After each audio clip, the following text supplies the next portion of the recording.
Tayo po ay Isang mapagpalang araw po sa inyong lahat. Ngayon po ay August 19, 2024, Lunes. At ngayon po rin ay ginugunita natin ang kapisahan ni San Ezekiel Moreno, isang pari.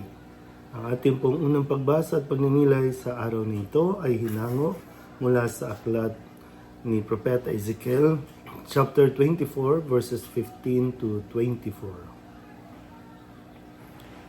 Sinabi sa akin ng Panginoon, tao, sa isang iglap ay kukunin ko ang taong pinakamamahal mo, ngunit huwag mong itatangis ni iluluha. Maaari mong daanin sa buntong hininga, ngunit tibayan mo ang iyong loob. Manahimik ka at huwag iparirinig ang iyong pagtangis. Huwag kang lalakad ng walang sapin sa paa at lambong sa ulo na tanda ng pagluluksa. Huwag mong tatakpan ang iyong mukha ni kakain ng pagkain ng mga upahang taga-iyak. Umaga nang ako'y magsalita sa mga Israelita, kinagabihan namatay ang aking asawa. Kinaumagahan, ginawa ko ang iniutos ng Panginoon. Tinanong ako ng mga tao, ano ang ibig mong sabihin sa ginagawa mong ito? Sinabi ko sa kanila, sinabi sa akin ng Panginoon na sabihin ko sa sambahayan ng Israel ang ganito.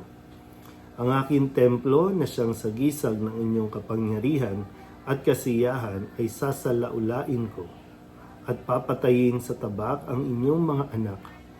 Tularan ninyo ang ginagawa ko. Huwag kayong magluluksa ni malulungkot. Mag-ayos kayong tulad ng dati, nakaturbante at panyapak. Huwag kayong tatangis o luluha dahil sa inyong kasamaan. Mangangayayat sa matinding himutok ang bawat isa sa inyo. Sinabi ng Panginoon na ang mangyayari kay Ezekiel ay ang magiging babala sa inyo. Kung mangyari na ang lahat, tularan ninyo ang kanyang ginagawa. Sa gayon, makikilala ninyo ako ang Panginoon. Muli po, isang mapagpalang araw sa inyong lahat.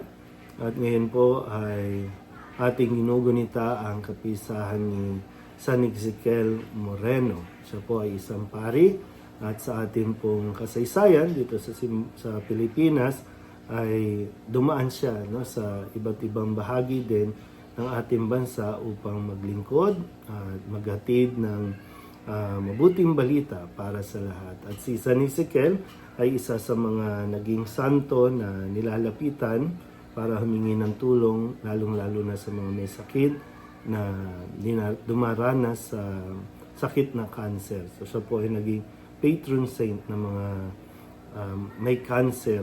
At marami ding mga kwento na talagang sa pamimintuho nila, ibig sabihin sa paglapit nila kay Ezekiel, na ilapit ang kanila din panalangin o tulungan sila na ipagdasal sa ating Panginoong Jesucristo. Marami pong panalangin ang natupad, ipinagkaloob ng Panginoon sa pamamagitan yung tinatawag nating intercession. Sa ating ding unang pagbasa sa aklat ni Propeta Ezekiel, iba po si Ezekiel Moreno kay Ezekiel na isang propeta, at dito po ay pinapaalala sa atin na dahil sa patuloy na pagtalikod ng mga tao sa Panginoong Diyos at sa kanilang pagmamatigas, pagsasabuhay pa rin ng mga dudulot ng kasalanan, kung kaya ipinahintulot ng Panginoon na sila po ay masakop ng mga bansa, ng iba't ibang bansa, mapatay yung kanilang mga anak, mga asawa, na labis na ikalulungkot at nagdudulot ng pighati sa mga Israelita noon. Pero ganun pa man, kahit na